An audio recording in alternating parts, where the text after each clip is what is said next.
नमस्ते दोस्तों। My voice अल्फाज में आप सभी का बहुत बहुत स्वागत है। आइए आज सुनते हैं मालती जोशी जी द्वारा लिखी कहानी शापित शैशव का दूसरा भाग। जो बात मैं कहने के लिए आई हूँ उसे कहे बिना मैं यहाँ से जाऊँगी नहीं। मुझे मालूम है कि तुम्हें मेरा कमरे में आना ज़रा भी अच्छा नहीं लगता, इसलिए भलाई इसी में है कि तुम मुझे शांति से सुन लो, ताकि तुम्हें भी जल्दी छुटकारा मिले और मैं भी अपना काम देखूं। क्षोभ, आश्चर्य और हताशा के मिले जुले भाव चेहरे पर लिए वह सामने वाली कुर्सी पर धम्म से बैठ गई। बोलिए। यह हुई ना बात, तो अब सुनो। कल तुम गुस्से में थी, मैं भी नौकरों के सामने तमाशा नहीं करना चाहती थी, लेकिन आज एक बात ध्यान से सुन लो। जब भी तुम्हें कहीं बाहर जाना हो या आने में देरी की संभावना हो, घर पर बताकर जाया करो। अगर समय पर प्रोग्राम बने तो फ़ोन कर दिया करो। परसों वाला किस्सा दोबारा रिपीट ना हो। यह आपका हुक्म है, ऐसा ही समझ लो। मैं ऐसे हुक्म मानने की आदी नहीं हूँ।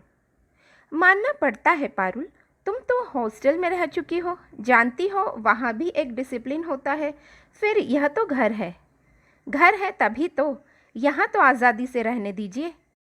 आज़ादी का मतलब स्वच्छंदता नहीं होता बेटे। घर में तो अनुशासन बेहद ज़रूरी है। हॉस्टल में तो एक वार्डन होता है, परंतु घर में तो हम स्वयं ही अपने नियामक होते हैं। क्यों, घर में आप हैं तो? उसने चिढ़कर कहा। आप तो घर को जेल बनाकर रख देंगी। जेल? और क्या, कौन सी कसर छोड़ी है आपने? जेल से भागे हुए कैदी की तरह ही तो मेरा पीछा किया है। पता नहीं कितनों को फ़ोन किया था उस रात। इससे तो अच्छा था पुलिस में रिपोर्ट ही करा देती। उफ, मुझे तो अपनी फ्रेंड के सामने आंखें उठाते शर्म आ रही थी। कहते कहते सचमुच वह रुआंसी हो आई थी। कमाल है पारुल, तुम्हें इसलिए शर्म आ रही है कि हमने तुम्हारी खोज खबर ली, तुम्हारा पता ठिकाना जानने की कोशिश की। अगर हम तुम्हारी ओर से लापरवाह होकर बैठ जाते तो तुम्हें अच्छा लगता? इससे क्या तुम्हारी इज्जत बढ़ जाती? नहीं बेटे, इससे इज्जत बढ़ती नहीं, घटती है। शर्म की बात यह नहीं है कि घर पर किसी को तुम्हारी फिक्र नहीं है। शर्म की बात तो तब होती जब तुम दिन भर गायब रहती और कोई तुम्हें तलाश न करता। तुम इतनी फालतू नहीं हो पारुल, तुम इस घर के लाडली बिटिया हो। अच्छा खैर, अब नाश्ता कर लो। उस दिन नाश्ता अनछुआ ही रह गया। लक्ष्मी ने ट्रे मेरे सामने रखकर बड़ी अर्थपूर्ण दृष्टि से मुझे देखा। मैंने कोई लिफ्ट नहीं दी और लापरवाही से कहा, आज मैंने बनाया था ना, अच्छा नहीं बना होगा, कोई बात नहीं, कैंटीन में खा लेगी, वहाँ तो सब चीज़ें मिलती हैं। आलोचना का इतना अच्छा मौका हाथ से निकल जाने पर लक्ष्मी उदास हो गई। फिर बड़ी देर तक रामधन के साथ खुसुर पुसुर होती रही। शायद रामधन ने बताया भी हो कि आज बहू जी ने जबरदस्ती अपने हाथ का नाश्ता खिलाना चाहा था, तभी बेबी भूखी चली गई। जो भी हो, 4-5 दिन तक वह यूं ही अनमनी बनी रही, खाना भी ऐसा वैसा ही खाती रही। रामधन मनुहार भी करता रहा। मैंने न ध्यान दिया न मनाने की कोशिश की। मैं वह सीमा पार कर चुकी थी, अब पहल उसे ही करनी थी। मैं केवल प्रतीक्षा कर रही थी, एकदम तटस्थ भाव से। पर मेरी यह तटस्थता कितनी सतही थी इसका शीघ्र ही पता चल गया। उस दिन सुबह से ही रिमझिम शुरू हो गई थी। जाते समय पारुल रेनकोट के लिए गेट से लौट आई थी, यह मैंने देखा था। ये जब लंच के लिए आए, पानी तब भी बरस रहा था, पर हल्का था। हम लोग खाना खाकर लेटे ही थे कि बारिश तेज़ हो गई। 3 बजे तक तो उसने घनघोर रूप धारण कर लिया। देखिए तो कैसा धुआंधार बरस रहा है। सावन का महीना है, अब भी नहीं बरसेगा। मुझे तो पारुल की चिंता हो रही है। कॉलेज भी तो मरा शहर के दूसरे छोर पर है। रेनकोट लेकर गई है ना? ओफो, ये पानी तो देखिए, ये क्या रेनकोट के बस का है? तिस पर वह लूना से गई है, पूरी भीग जाएगी। तो घर आकर कपड़े बदल लेगी। आप तो कमाल करते हैं। तो मुझे क्या करने को कहती हो? उसे जाकर नहीं ला सकते? ज़रूर ला सकता हूँ, पर जानती हो वह लड़की कैसी तूफान है। मैं चला भी जाऊं तो क्या वो मेरे साथ आएगी और लोगों के सामने मेरा तमाशा बन जाएगा। और देखो कहीं फ़ोन मत करना, उस दिन जैसा नाटक हो जाएगा। तो क्या हाथ पर हाथ धरे बैठे रहें? मैंने चिढ़कर कहा। कैसे बाप हैं आप? पानी ही बरस रहा है, कोई प्रलय तो नहीं आया है जो तुम इतना परेशान हो रही हो। उसके बहुत सी सहेलियां वहीं आसपास रहती हैं, थोड़ी देर के लिए कहीं भी रुक जाएगी। Now relax. किसी के रिलैक्स कह देने से क्या होता है? मेरी चिंता तो वैसे ही बनी रही। पता नहीं कितनी बार तो मैंने दरवाजे के चक्कर लगाए होंगे, पता नहीं कितनी बार तो कहा होगा लड़की पता नहीं कहाँ रह गई है। शाम को पानी का जोर थोड़ा कम हुआ, पर लड़की का कहीं पता नहीं था। मेरी व्यग्रता और बढ़ गई थी। सोच लिया कि अगर 7 बजे तक वह नहीं लौटी तो उसके पिता को गाड़ी निकालनी ही होगी। मैं घड़ी की सुइयों पर ही नज़रें गड़ाई थी कि रामधन की आवाज़ सुनाई दी। बहू जी, बेबी आ गई। मैं दौड़कर दरवाजे पर पहुंची। देखा, लथपथ चली आ रही है, साथ में 2 मूर्तियां और हैं। लीजिए साहब, संभालिए अपनी अमानत। अरे ऐसा तूफान मचाया कि बस बरसते पानी में आना पड़ा। पागल, मैंने पारुल को हल्की सी चपत लगाते हुए कहा। अपने साथ आंटी को भी गीला कर दिया। फ़ोन कर देती, पापा खुद जाकर लिवा लाते। उसने मुझसे नहीं कहा था बहन जी, वह तो अकेली ही आ रही थी। पर बताइए, जवान जहान लड़की को ऑटो में अकेली कैसे भेज दें? जमाना कितना खराब चल रहा है। लड़कियों को तो कुछ कहो तो बुरा लगता है, पर आप ही बताइए। आप भीतर तो आइए, ऑटो खड़ा है, उसे मैं विदा कर देती हूँ, ये आपको छोड़ आएंगे। पारुल, तुम जाकर झटपट कपड़े बदलो, नहीं तो बीमार पड़ जाओगी। भीतर जाकर मैंने रामधन को अदरक वाली चाय बनाने का आदेश दिया। लक्ष्मी के हाथ ऑटो के पैसे भिजवाए, इन्हें तैयार रहने की सूचना दी और फिर 2 तौलिए लेकर बाहर आ गई। तब तक माँ बेटी ड्राइंग रूम में आ चुकी थी। मुझे लगा कि आगंतुक महिला भीतर आने को उत्सुक ही थी, तभी तो ज़रा से अनुरोध पर मान गई। डॉक्टर साहब आज शायद घर पर ही हैं? उन्होंने पूछा। जी हाँ, रोज़ तो 6 बजे ही निकल जाते हैं। आज पारुल की वजह से रुक गए। उसे लेने ही जा रहे थे, पर पता नहीं था ना कि कहाँ पर है। सब की सब हमारे घर पर ही इकट्ठा हो गई थी। मैंने भी वीसीआर लगा दिया। वही मैंने प्यार किया, पता नहीं कितनी बार देखती हैं ये लोग। पर आज तो पिक्चर आधी भी नहीं हुई और सब की सब खड़ी हो गई। पारुल तो एकदम सड़क पर चल दी। बड़ी मुश्किल से रोका उसे मैंने और साथ ले आई। बहुत डरती है आपसे। जी नहीं जी, डर तो होना ही चाहिए, चोट माँ की हो या बाप की, लड़कियों को थोड़ी तो दहशत होनी चाहिए। दरअसल चिंता हो जाती है, मैंने मिमियाते हुए कहा।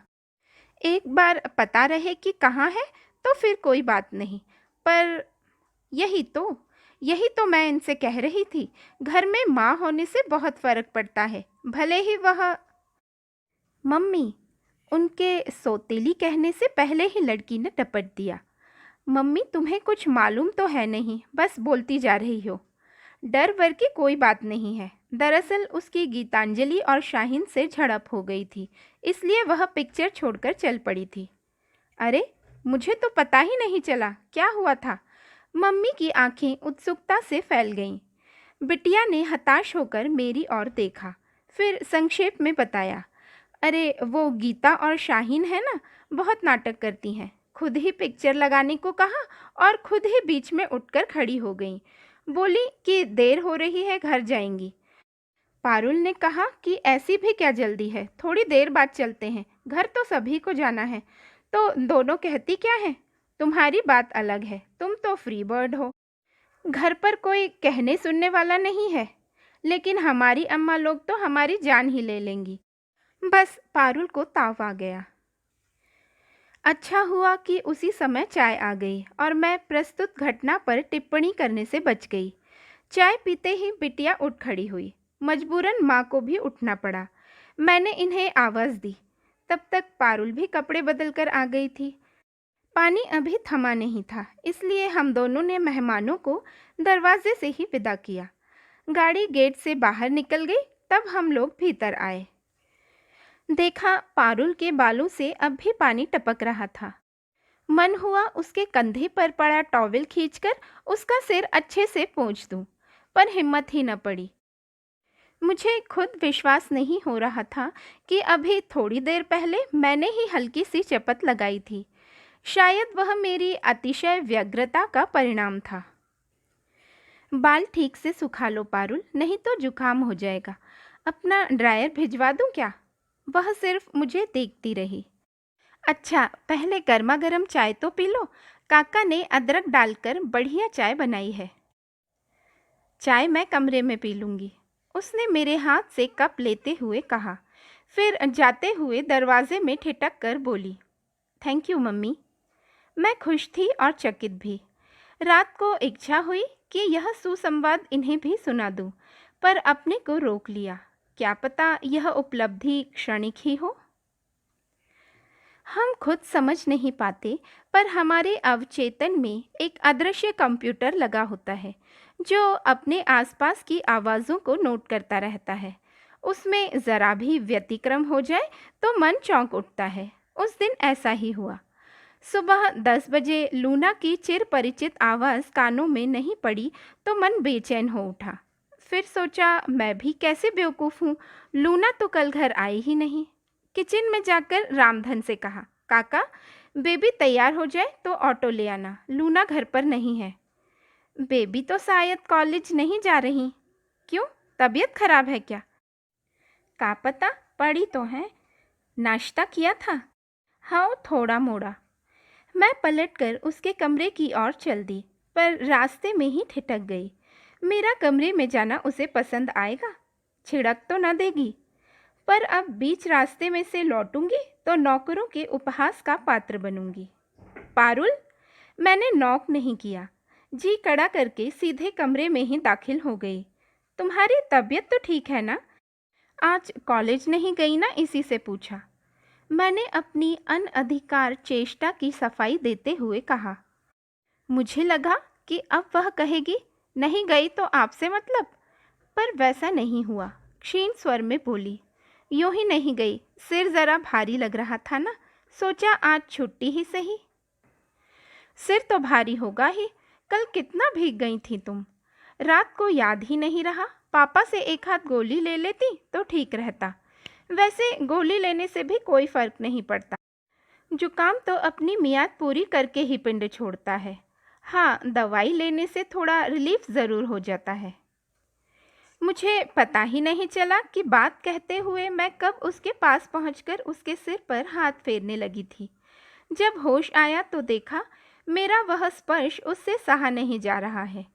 उसके होंठ काँप रहे हैं और उसने दोनों हथेलियों से आंखें ढाँप रखी हैं। बीमारी की दशा में किसी का स्नेहिल स्पर्श क्या कयामत ढाता है, यह मुझे मालूम है। वह दिलेर लड़की मेरे सामने रोएगी नहीं, यह भी मैं जानती थी। इसलिए मैंने कहा, काका ने बताया कि तुमने ठीक से नाश्ता भी नहीं किया। देखो, मैं अभी फर्स्ट क्लास कॉफ़ी बना कर लाती हूँ, पीते ही तुम्हारी सुस्ती उड़नछू हो जाएगी। मैंने जानबूझकर किचन में काफ़ी देर लगा दी। उसका सुबह का नाश्ता एक तरह से अनछुआ ही पड़ा था। मैंने साबूदाने के पापड़ और आलू के चिप्स तले, थोड़े से मखाने भी घी में भूने और फिर कॉफ़ी के साथ सारा सरंजाम लेकर उसके कमरे में गई तो बिस्तर खाली था। मेरा अंदाज़ा सही था। जब वह बाथरूम से निकली तो उसका चेहरा और आंखें दोनों धुले धुले से थे। थैंक यू मम्मी, उसने एक कप हाथ में लेते हुए कहा। मन हुआ कि उससे कहूँ माँ को यूँ बार बार धन्यवाद नहीं देते, पर अपने को रोक लिया। मम्मी कह देने से ही कोई माँ नहीं हो जाती। जिस दिन वह मन से मुझे माँ कहकर स्वीकार करेगी, औपचारिकता की यह दीवार अपने आप टूट जाएगी। रामधन काका गाड़ी चला लेते हैं ना? हाँ, क्यों? तुम एक चिट्ठी लिखकर दे दो तो वे गाड़ी उठा लाएंगे। वैसे नीलम की मम्मी उन्हें पहचानती तो होंगी ना? लेकिन नीलम के यहाँ क्यों जाएंगे? गाड़ी तो छाया के यहाँ है। तो कल जो आई थी वह छाया थी? और क्या, उसी का घर तो कॉलेज के पास पड़ता है, इसीलिए गाड़ी वहाँ रख देती हूँ। वह तो बेचारी बहुत अच्छी है, पर उसकी mummy she is such a bore. और उन्हें आपने नीलम की मम्मी समझ लिया। ओह नो, नीलम सुनेगी तो सिर पीट लेगी। तुम्हारे पापा भी सिर पीट रहे थे, कह रहे थे कि कहाँ फंसा दिया मुझे। पूरे रास्ते वो 1 मिनट को भी चुप नहीं हुई। बेचारे, उनकी तो औरतों की बकबक सुनने की आदत भी छूट गई है। उनके लिए तो अच्छा खासा ओवरडोज ही हो गया होगा। बात ज़रा सी थी, पर हम दोनों हंसी से लोटपोट हो गईं। मेरे तो गले में फंदा ही पड़ गया। इस घर में आने के बाद पहली बार मैं इतना खुलकर हंसी थी। पारुल को भी मैंने पहली बार हंसते हुए देखा था। लगा यह हंसी हमारी छाती में पता नहीं कब से जमी हुई थी। गलती मेरी ही थी। हंसी का दौर थमते ही उसने कहा, मुझे ठीक से इंट्रोड्यूस करवाना था, पर मेरा मूड उस समय इतना ऑफ हो रहा था। हाँ, नीलम ने मेरा मतलब है कि छाया ने बताया था। वह चुप रही। पर उसकी मम्मी क्या समझी पता है? उन्हें लगा कि तुम मेरे डर से जल्दी घर भाग रही हो। ओ गॉड, शी इज़ इम्पॉसिबल। मैं एकदम गंभीर हो आई। सोचा जो बात मन में इतने दिनों से घुमड़ रही है उसे कह डालने का यही मौका है। हम दोनों के बीच ऐसे तरल क्षण पता नहीं फिर आए कि ना आए। पारुल, एक बात कहूँ? मेरे संजीदा अंदाज पर वह चौंक पड़ी। बहुत दिनों से तुमसे यह बात कहना चाह रही थी पारुल, कि मुझ में और जो भी दुर्गुण हो, मैं डरने की चीज़ नहीं हूँ। मुझसे तुम्हें कभी कोई खतरा नहीं है। आप छाया की मम्मी को इतना सीरियसली लेंगी तो हो चुका। तुम गलत समझ रही हो। छाया की मम्मी ने तो बस इतना किया है कि मुझे अपनी बात कहने का मौका दिया है। तुम यह डर अपने मन से एकदम निकाल दो पारुल, कि मैं तुम्हारी किसी चीज़ में हिस्सा बटाने आई हूँ। जायदाद का मुझे लोभ नहीं है। मुझे तो एक घर, एक जीवन साथी की तलाश थी, वह मुझे मिल गया। साथ ही एक प्यारी सी बिटिया भी मिल गई। अब मुझे कुछ नहीं चाहिए। इत्मीनान रखो, मैं तुमसे तुम्हारे पापा का प्यार भी नहीं छीनूंगी, बल्कि मैं तो अपने हिस्से का प्यार भी तुम्हें देना चाहती हूँ। वह कुछ देर तक एकटक मुझे देखती रही, फिर धीरे से बोली, जायदाद की बातें तो मैं समझती नहीं। जहाँ तक पापा के प्यार का सवाल है, आप सारा का सारा ले सकती हैं, उसमें मेरा हिस्सा कभी नहीं रहा। मैं तो स्तब्ध रह गई। इतनी छोटी सी लड़की और इतनी बड़ी बात कह गई, इतनी बड़ी और इतनी कड़वी। बेटे, मैंने उसे सहलाते हुए कहा, प्यार जताना भी एक कला है जो सबको नहीं आती। खासकर पुरुष तो इस मामले में बहुत ही इंट्रोवर्ट होते हैं। अपने प्यार का प्रदर्शन करना उनके लिए बहुत कठिन होता है। क्या इसीलिए उनके प्यार पर शक करना चाहिए? अगर वे गुस्सा जता सकते हैं तो प्यार जताने से परहेज क्यों करते हैं? प्लीज़ मम्मी, आप उनकी वकालत मत कीजिए। उन्हें मैं आपसे बहुत पहले से जानती हूँ, उन्हें भी और उनके सब चहेतों को भी। इस घर में मुझे जितना प्यार, जितनी नफ़रत मिली है, सब मेरे मन में दर्ज है। वक्त आने पर मैं सबका हिसाब बराबर करूँगी। आवेश से तमतमाया उसका वह चेहरा देखकर मुझे दहशत सी होने लगी। इतनी सी बच्ची और मन में इतना विष, अच्छा नहीं लगा। पारुल की हम उम्र अपनी भांजियाँ और भतीजियाँ याद आईं, जो तितली की तरह उड़ती फिरती हैं। जीवन का कोई सुख दुख उन्हें ज़्यादा देर तक व्यापता नहीं। और यह लड़की, कितनी गांठें हैं इसके मन में। सहज स्नेह से वंचित बचपन इसे एकदम खूंखार बना गया है। प्यार तो मुझे बस एक ही ने किया था, उसने जैसे अपने आप से कहा। वही थे जिसने मुझे ममता का अर्थ समझाया, पर लोगों से वह भी नहीं देखा गया। मृत्यु पर तो किसी का वश नहीं है ना पारुल। मैं अपनी माँ की बात नहीं कर रही, वह तुनक कर बोली। उनके प्यार का तो स्वाद भी मुझे याद नहीं है। मैं तो दिद्दा की बात कर रही हूँ। दिद्दा? हाँ, मेरी आया थी वह, पर मेरे लिए तो माँ ही थी। उसने मेरे लिए वह सब कुछ किया जो एक माँ अपने बच्चे के लिए करती है। मेरी पूरी दुनिया थी दिद्दा। मेरी ढाल थी, मेरा कवच थी। उसके रहते कोई मेरी तरफ आंख उठाकर भी नहीं देख सकता था। फिर वह चली क्यों गई? वह क्यों जाती? परम पूजनीय दादी जी को फूटी आंख नहीं सुहाती थी ना, इसलिए बीमारी के बहाने उसे निकाल बाहर किया। कितनी बड़ी थी तुम उस समय? यही कोई 8 साल की। दिद्दा को भेज तो दिया, पर दादी से क्या कुछ संभलता था। मुझे फिर उठाकर नानी के यहाँ पटक आए। नानी बेचारी तो बिस्तर से लगी थी। घर में मामी का राज था। उन्होंने सुबह शाम जली कटी सुनाकर मेरा खून सुखा डाला। फिर साल भर बाद वापस छोड़ गई कि हमारे बस का नहीं है। फिर बुआ जी का आगमन हुआ। आप बुआ जी से मिली हैं? नहीं तो?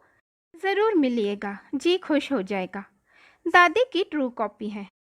उन्हें तो लगा शायद उन्हें रिमांड होम का वार्डन बनाकर भेजा गया है। आते ही शुरू हो गई। 6 महीने में मैं भी तंग आ गई।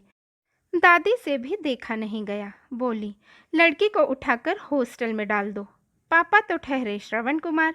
माँ की बात टालने का सवाल ही नहीं था। कितनी बड़ी थी तुम तब? 12वां चल रहा था। घर छोड़ने का दुख तो क्या होता। हाँ, हॉस्टल की सख्ती रास नहीं आई कुछ दिन, फिर आदत पड़ गई। लेकिन जैसे ही पापा श्री को पता चला कि इसे हॉस्टल लाइफ रास आ गई है, घर ले आए। आप कहती हैं कि वे मुझे प्यार करते हैं, तो एक बार तो उन्होंने पूछा होता कि निक्की तुम्हें क्या अच्छा लगता है, किसके पास रहना चाहोगी, कहाँ रहोगी। बस मनमानी करते रहे, जैसे निक्की ना हुई कोई गुड़िया हो गई, जहाँ चाहो पटक दो। ये आखिरी बात कहते कहते उसका आवेश रुलाई में बदल गया था। मैं विस्मित थी। कभी सोचा भी ना था कि यह नन्ही सी जान अपने अंदर इतना दुख, इतनी वेदना, इतना आक्रोश समेटे है। मुझे आश्चर्य हो रहा था कि एक ही सांस में वह मुझसे सब कुछ कैसे कह गई। पर यह सब अनजाने में ही हुआ होगा। यह दुख बरसों से उसके मन में कुंडली मारे बैठा होगा। निश्चित ही अपनी सखी सहेलियों से उसने कभी अपना दर्द बांटा नहीं होगा, नहीं तो उसमें इतना आवेग न होता। अपनी हमजोलियों के बोध में तो उसकी प्रतिभा एक दिलेर लड़की की है। उनके सामने वह अपनी करुणा गाथा कभी नहीं दोहराएगी। मेरे सामने भी वह इतना नहीं खुलती, पर अपने पापा के प्रति गुस्से का इजहार करते करते वह कब भावुक हो गई, उसे पता ही नहीं चला। पारुल, मैंने शांत स्वर में कहा, अगर मैं कहूँ कि वे तुम्हारे साथ कुछ दिन रहना चाहते हैं, इसलिए तुम्हें हॉस्टल से ले आए हैं, तो क्या विश्वास करोगी? उत्तर में उसने मुँह बिचका दिया। सुनिए, वो दिद्दा के बारे में आप कुछ बता सकेंगे? अच्छे भले सो रहे थे, एकदम से उठकर बैठ गए। आंखें ऐसे जल उठी मानो मैंने कोई अक्षम्य अपराध कर डाला हो। समझ गई, लड़की ने यह तेवर बाप से ही लिए हैं। उसका भी गुस्सा नाक पर ही रखा रहता है। क्या जानना चाहती हो उसके बारे में? क्यों जानना चाहती हो? ये गुर्राए। बस यूं ही ज़रा सी क्यूरियोसिटी थी। देखो, तुम्हारा समय ना कटता हो तो लाइब्रेरी ज्वाइन कर लो या फिर किसी क्लब में जाना शुरू कर दो, लेकिन ये नौकरों चाकरों में बैठकर गप्पे लड़ाना बंद करो। स्तब्ध रह गई मैं। इस तरह भी कोई मुझसे बात कर सकता है? मुझे भी ताव आ गया। डॉक्टर कुमार, याद रहे कि मैं कोई 16-17 साल की ब्याहुली नहीं हूँ। आपको मेरी डिग्रियों का ध्यान नहीं रहा, ठीक है। मेरी सीनियर लेक्चररशिप को आपने नज़रअंदाज कर दिया, ठीक है, पर मेरी उम्र का तो लिहाज कीजिए। क्या इस उम्र में भी मुझे दूसरों से रहन सहन के तौर तरीके सीखने होंगे, अदब कायदे जानने होंगे? वे जैसे ज़मीन पर आ गिरे। सॉरी डार्लिंग, बेवजह ऑफ हो गया था, उन्होंने अपराध भाव से कहा। बाद में उन्होंने मुझे कुरेदने की बहुत कोशिश की, पर मैं चुप बनी रही। एक बात उसी समय तय हो गई थी, पारुल की आया के बारे में अगर कुछ जानना भी हो तो मैं इनसे कुछ नहीं पूछूंगी, क्योंकि मैं जानती थी कि ये बेवजह ऑफ नहीं हुए थे। हमारी उस छोटी सी अंतरंग बातचीत के बाद पारुल में एक सुखद परिवर्तन आ गया। जबरदस्ती ओढ़े अकेलेपन से वह जैसे एकाएक घबरा उठी। मैं किचन में होती तो मेरे इर्द गिर्द मंडराती रहती, अपने कॉलेज की, अपने सहेलियों की बातें सुनाती, लेक्चरर्स की नकलें उतारती। मैं सुनती और सोचती, कम से कम इस काम के लिए तो माँ का घर में होना जरूरी है, नहीं तो बच्चा किसके सामने अपना जमा खर्च खोलेगा, किसे अपनी विजय गाथा सुनाएगा, किससे अपनी व्यथा कथा कहेगा। अगर कोई सुनने वाला ना हुआ तो तरस जाएगा बेचारा। पारुल भी तो तरस गई थी। उसके मन में कितना कुछ जमा हो गया था, वही तो धीरे धीरे बाहर आ रहा था। मन का भार हल्का होने से उसके चेहरे का संतप्त भाव भी पिला गया था। एक अपूर्व कोमलता से उसका मुख उद्भासित हो गया था। जब कुछ कहने को नहीं होता तो हम दोनों ताश या कैरम खेलने बैठ जाती। रामधन काका हमें चाय और पकोड़े बनाकर दे जाते। एक दिन पारुल ने पूछ लिया, आप रामधन को काका क्यों कहती हैं? बुजुर्ग है ना, फिर इस घर के पुराने नौकर हैं, नाम लेना अच्छा नहीं लगता। मुझे ये बातें किसी ने क्यों नहीं सिखाई? सिखाने के लिए घर में कोई होना तो चाहिए। क्यों नहीं थे? इतने सारे लोग थे जिस तिस बात पर डांटते रहते थे, पर कायदे की बात कभी किसी ने नहीं सिखाई। दूसरे ही क्षण उसके चेहरे का तनाव कम हो गया। बोली, रामधन, मैं भी अब से तुम्हें काका कहूँगी, रामधन काका। रामधन हंस दिया। बेबी की इस सनक को उसने गंभीरता से नहीं लिया, वह लेने लायक थी भी नहीं। बरसों की आदत इतनी आसानी से छूटने वाली नहीं थी। हाँ, लक्ष्मी और रामधन से बात करने का ढंग जरूर सौम्य हो गया था, लेकिन पापा से उसकी अब तक कुट्टी बनी हुई थी। उनकी आहट पाते ही वह अपने दड़बे में घुस जाती थी। एक आध बार उन्होंने हमें साथ बैठे देख लिया था। हंसकर बाद में कहा था, युद्ध विराम चल रहा है। हाँ, अब आप नज़र तो ना लगाइए। एक दिन प्रसाद दंपति आ गए थे। डॉक्टर प्रसाद कुमार के दोस्तों में सबसे घनिष्ठ हैं। दोनों पति पत्नी बड़े ही हंसमुख, खुशमिजाज और मिलनसार हैं।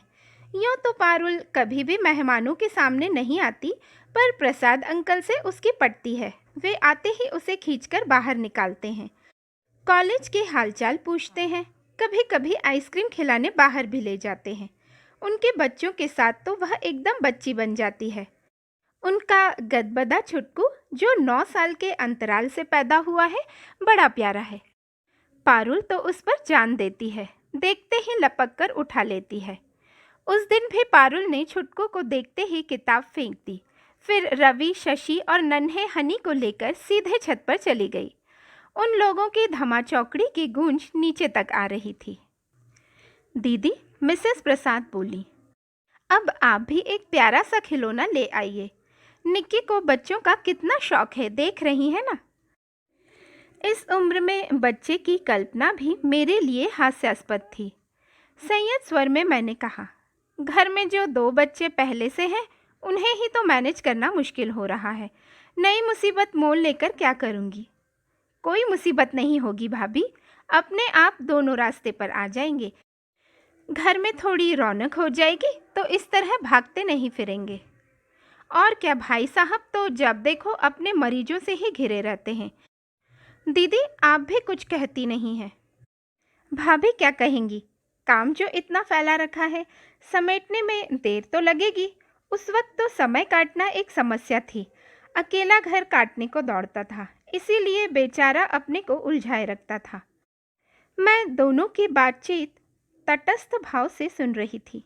एकाएक पूछ बैठी, आप इन लोगों को कब से जानते हैं डॉक्टर? कब से मतलब?